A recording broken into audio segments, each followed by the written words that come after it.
지금 대한민국이 자칫 잘못하면 일본의 잃어버린 20년처럼 혹은 지금 중국의 부동산 시장이 폭락하고 있는 것처럼 이런 상황이 향후에 대한민국에서도 펼쳐질 가능성이 굉장히 커졌습니다.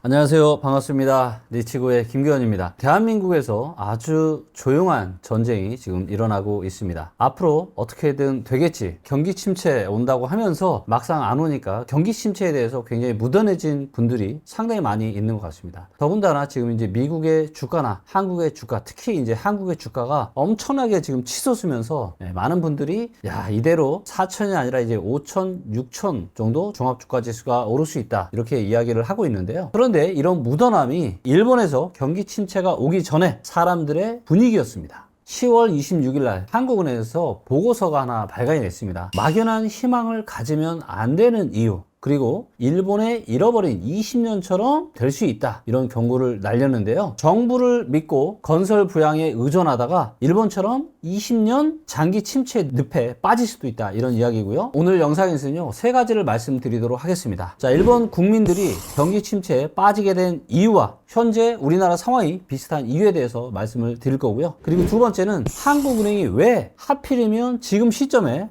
우리나라의 모습이 일본을 지금 따라가고 있는지, 여기에 대한 말씀도 드릴 예정이고요. 마지막으로 데이터를 기반으로 우리는 어떻게 이 상황을 대응해야 하는지 말씀을 드리도록 하겠습니다. 가장 먼저 첫 번째로요, 일본 국민들이 경기 침체에 빠지게 된 이유와 그리고 현재 우리나라 상황이 비슷한 이유에 대해서 말씀을 드려보겠습니다. 1단계는 바로 부동산으로 경기 부양을 굉장히 많이 했죠. 그런 상황에서 부동산 가격이 굉장히 거품이 많이 껴있는데 이게 이제 어느 순간은 버티지 못하고 이게 떨어지게 돼 있는데, 그래서 자산 시장이 하락을 하면서 버블 붕괴가 되는 겁니다. 22년 하반기에 있었던 폭락 다들 기억하시죠? 이제 그때 보시면 아시겠지만 전국의 요 플라워 차트입니다. 그래서 보시는 것처럼 서울, 경기, 인천 할 거 없이 가격이 거의 20%씩 매매 가격뿐만이 아니라 밑으로 내려가면서 전세 가격마저 동시에 폭락하는, 그러면서 역전세 문제가 굉장히 사회적으로 대두가 됐던 것을 아마 기억을 하실 겁니다. 이렇게 버블이 붕괴가 되는 순간이 오면은 어떻게 합니까? 다시 경기를 살려야 되니까 두 번째 단계로 들어가죠. 바로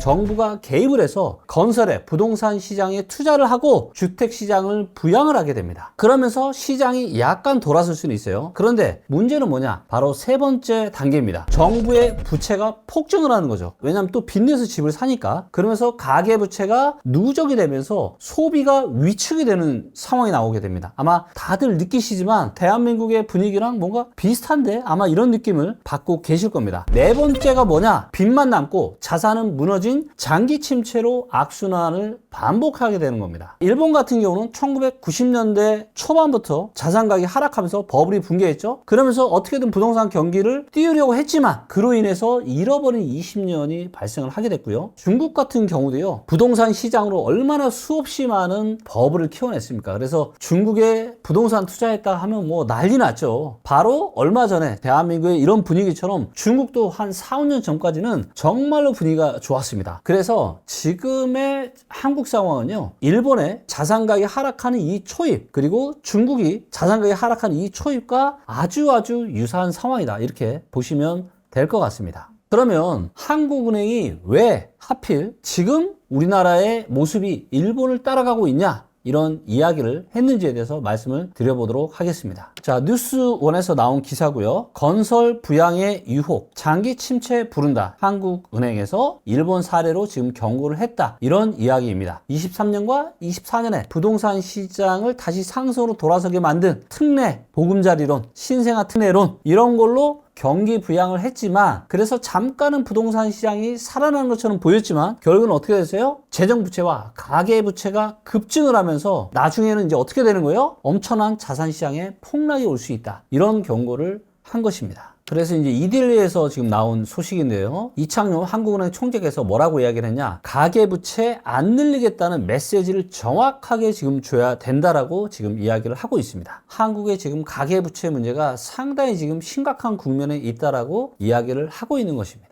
얼마나 많냐 하면요, 이 총재는 그동안 가계부채 비율이 90%에 육박하는 현재 국내 상황에서는 부채를 통해서 경기를 부양하는 효과는 거의 없고 소비가 제약되는 부작용이 크다고 강조해왔다. 무슨 얘기예요? 제가 다시 한번 말씀드리지만 3단계 정부 부채가 폭증하고 가계부채가 누적이 되면서 소비가 위축되는, 여러분들 다들 지금 느끼고 계시죠? 그나마 지금 주식시장이 좋다 보니까 조금 덜 느끼실 수도 있지만 불과 얼마 전까지만 하더라도 많은 분들이 느끼고 있었죠. 정말로 빚이 증가하고 가계부채가 늘면서 소비가 위축이 되는 이런 일들이 일어나고 있는 이런 상황이기 때문에 이제는 GDP 대비해서 가계부채의 비율을 80%로 지금 하향 안정화시켜야 된다. 지금 부채를 줄여야 된다. 이런 이야기를 지금 하고 있는 것입니다. 그래서 정부에서도 지금 부동산 시장은 23년과 24년 부양을 하려고 굉장히 많은 자금을 쏟아 부었음에도 불구하고요. 실제 그러면 이런 것들이 얼마나 부동산 시장이 좋아졌는지 여기에 대한 지표를 한번 점검을 좀 해볼 필요가 있는데요. 부동산과 관련해서 많은 지표가 있지만 팔리지 않고 남은 아파트, 이걸 뭐라고 하죠? 중공업 미분양 아파트라고 합니다. 정부에서 부동산 문제가 굉장히 심각해서 23년과 24년에 특례 정책을 써가면서까지 지금 부동산 부양 정책을 펼쳐서 일부 숨통이 트인 곳들도 있지만요. 지금 중공업 미분양 데이터를 보잖아요. 여전히 굉장히 심각한 이야기를 하고 있습니다. 그리고 중공업 미분양 데이터가 중요한 이유는 부동산 PF, 그 다음에 건설 회사, 그리고 부동산 사업과 관련된 수없이 많은 사업 주체들하고 다 연관이 되어 있습니다. 중공업 미분양이 줄어들지 않고 계속해서 늘어난다는 얘기는 팔리지 않고 남은 아파트가 그만큼 많다라는 거고, 내가 돈을 들여서 물건을 만들어놨는데 팔리지 못하니까 그 기업들이 어떻게 되겠습니까? 무너질 가능성이 굉장히 많겠죠. 그래서 정부의 지금 이런 부동산 정책에 대한 노력들이 미분양에 대한 이런 감소로 나타나야 되는데 실제 데이터를 보잖아요. 전혀 미분양이 지금 줄어들지를 않고 있습니다. 자, 그러면 이거를 어디 가서 볼 수 있냐? 네, 리치고 엑스퍼트 분석을 가시고요. 네, 여기에서 전국 분석, 시도 분석까지는 전부 다 무료로 보실 수가 있으십니다. 제가 하는 것처럼 똑같이 따라 하시면 돼요. 전체 미분양 아파트 데이터가 있습니다. 그리고 이 중에서 중공업 미분양, 그러니까 현재 전체 미분양은 약간 줄고 있는 상태죠. 그래서 이것만 놓고 보면은 조금 좋아지고 있는 거 아닌가 이렇게 생각하실 수 있지만 전체 미분양은 줄었지만요. 중공업 미분양 다 지어지고 났는데 아직도 팔리지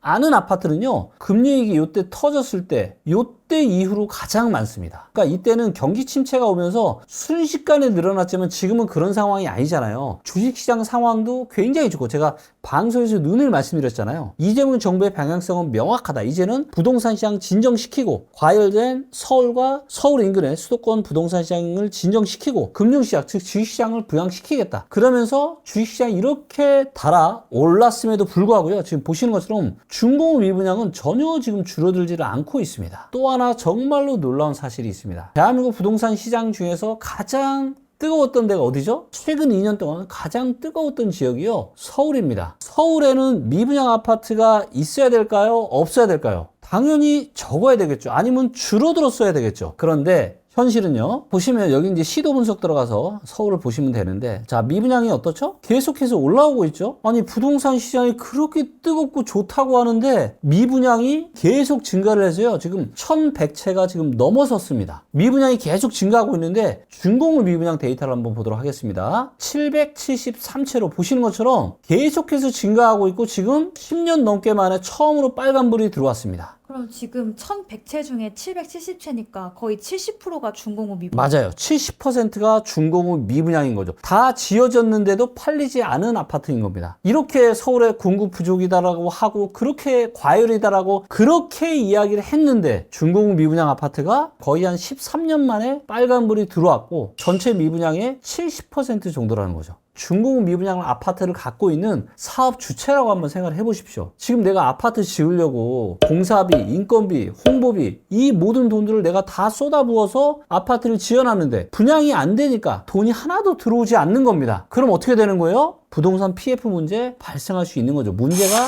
심각해질 수가 있는 겁니다. 이런 상황이기 때문에 여러분들이 너무 긍정적인 면만 바라보시고 상황을 판단하시면 안 될 것 같고요. 부동산으로 우리 한번 사서 뭐 2년 뒤에 팔고 4년 뒤에 팔고 이런 자산이 아니잖아요. 우리가 한번 사면은 10년, 20년 내가 거주할 걸 감안하고 하기 때문에 거기에 대한 의사결정을 정말로 신중하게 하시는 게 너무 중요할 것 같습니다. 정부에서 최근 10.15 부동산 대책을 발표를 하면서 서울과 경기 남부 일부 지역을 굉장히 강력하게 지금 규제 지역을 하였는데요. 지금부터의 이런 정책들은 정말로 면밀하게 아주 잘할 필요가 있어요. 겉으로는 시장이 뜨겁지만 안에서는 사실 지금 곪고 있는 거거든요. 그래서 이런 부분들을 잘 좀 해결할 수 있게끔 그런 부분들에 대한 정책은 조금 우호적으로 좀 할 필요가 있다. 하지만 아주 미세한 이런 컨트롤 없이 무작정적인 어떤 규제 정책이나 부양 정책을 펼치는 것은 자칫 시장이 상당히 위험한 국면으로 갈 수 있는 상황이기 때문에 각각의 지역에 따른 서로 다른 상황을 꼭 좀 면밀히 체크를 좀 하셔서 정책 방향에 대한 부분들을 잘 좀 잡아 나갔으면 좋겠습니다. 지금은 이제 부양을 잠깐 멈추고 있지만 만약에 계속 부양을 지속해서 악순환이 반복되면 그 이후엔 우리나라는 어떻게 되는 거예요? 여기에서 저는 굉장히 중요한 포인트가 뭐냐면 상승하는 것도 그렇고 하락하는 것도 그렇고 상승이냐 하락이냐도 중요하지만 폭과 시기도 중요한 것 같아요. 예를 들어서 너무나도 짧은 시기에 급락하는 거, 너무나도 짧은 시기에 급등하는 거, 이런 것들은요 약간의 부작용이 있더라도 정부가 개입을 해서 어느 정도 시장을 워워시켜줄 필요는 저는 있다라고 생각합니다. 너무나도 인위적으로 개입을 해서 예를 들어서 이런 거죠. 23년에 특례 대출 발의를 해서 시장을 하락을 멈추고 다시 좀 뭔가 상승적으로 돌아가게 만든 거, 이거는 저도 인정합니다. 그렇게 할 수 있어요. 왜냐하면 워낙 급했기 때문에. 그런데 24년까지 신생아 보금자리론과 증여세, 비과세 한도를 높여주면서까지 굳이 부동산 시장을 2년 연속 부양할 필요까지나 있었냐? 거기에 대해서는 굉장히 저는 의문이 들거든요. 그것까지 안 했으면 그나마 가계부채 문제가 덜 심각했을 텐데 2차 부양책까지 하면서 어떻게 됐던 거예요? 엄청난 부채를 끌어안고 많은 사람들이 부동산 다시 간다 하면서 지금 세 번째 단계인 정부 부채가 폭증하고 가계 부채가 누적이 되면서 소비가 위축되는 이런 현상이 발생을 하게 된 겁니다. 그러면서 네 번째 현상이 나타나고 있는 대표적인 나라가 지금 어딘지 아십니까? 바로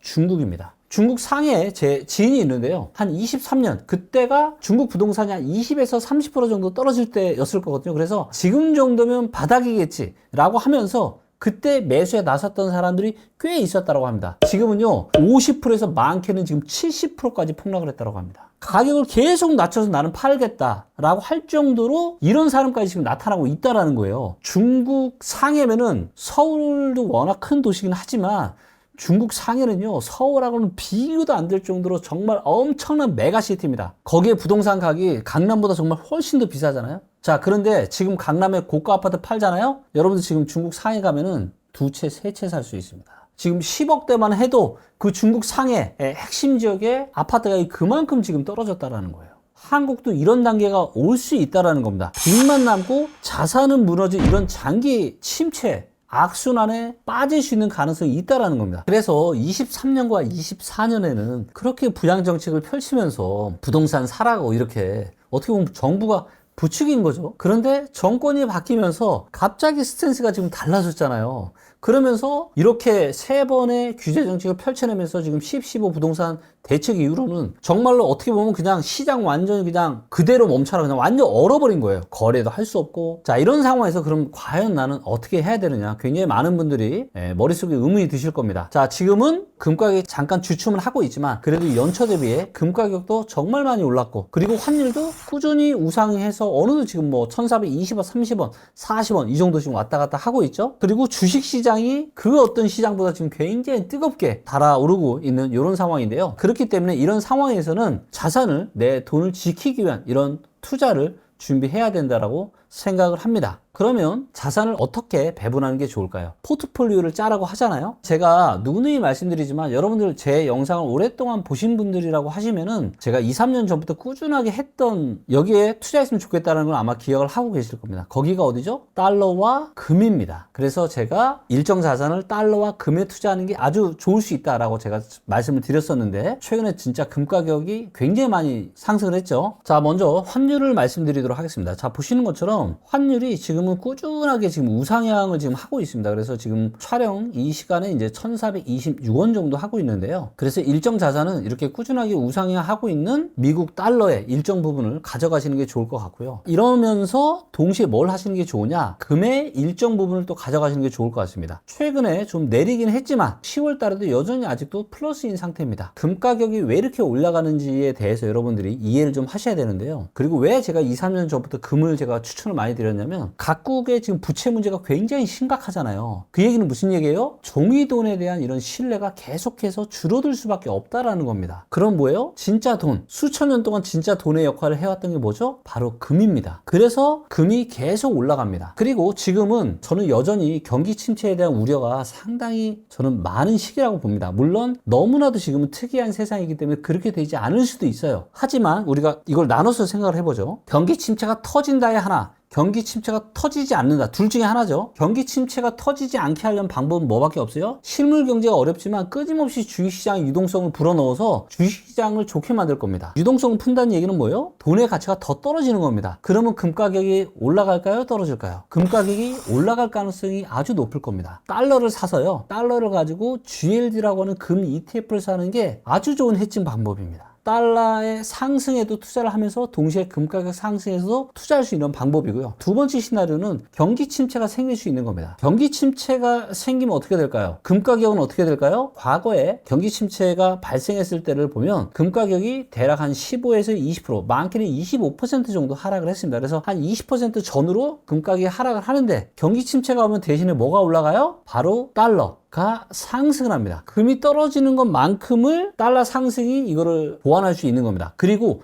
경기 침체가 생기면 시중의 유동성이 급속도로 줄어듭니다. 그래서 뭘 해도 돼요? 전혀 걱정하지 않고 엄청난 유동성을 또 쏟아부어도 되는 겁니다. 자, 유동성을 또 쏟아부으니까 금가격이 올라가면 또 올라갑니다. 자, 이거 보세요. 7년, 8년, 9년, 10년, 11년까지의 이제 금 가격인데 보시는 것처럼 2008년 3월 달부터 그래서 미국 경기 침체에 대한 우려가 본격적으로 생길 때부터 금가격이 좀 떨어졌죠. 이때 한 20% 정도 떨어졌는데 이때 어떻게 됐어요? 미국의 서브프라임 사태 터지면서 엄청난 유동성을 쏟아부었죠. 그러니까 금 가격이 2008년 말부터 거의 11년 8월달 거의 3년 가까이 또 엄청나게 상승을 했습니다. 그렇기 때문에 달러와 금을 조합한 이 투자 방법은 여러분들 자산 포트폴리오에 일정 부분을 넣으셔도 크게 손해나지 않고 잘하면 수익이 크게 날 수도 있는 이런 방법이라고 생각을 합니다. 뭘 해야 될지 모를 때는요, 뇌피셜보다 객관적인 데이터에 주목해야 됩니다. 그리고 가장 중요한 건 뭐냐? 자, 여러분들 인생이라는 게 똑같은 것 같아요. 뭐냐면 인생은 자전거 타기랑 비슷합니다. 그런데 자전거 타다가 넘어질 수 있죠. 다칠 수 있는데 이때 다쳤을 때 치명상을 입으면 돼요, 안 돼요? 치명상을 입으면 안 되는 거죠. 그러면은 진짜 큰일 날 수 있습니다. 자산 관리도 똑같습니다. 뭐 예를 들면 주식이 나는 너무 좋아. 그래서 내가 주식에 몰빵을 했어요, 예를 들어서. 그런데 혹시라도 경기 침체가 와서 주식시장이 50% 폭락이 오면 어떻게 되는 거예요? 순식간에 내 자산이 절반으로 줄어드는 굉장히 리스크를 떠안을 수 있잖아요. 그래서 저는 객관적인 데이터도 중요하지만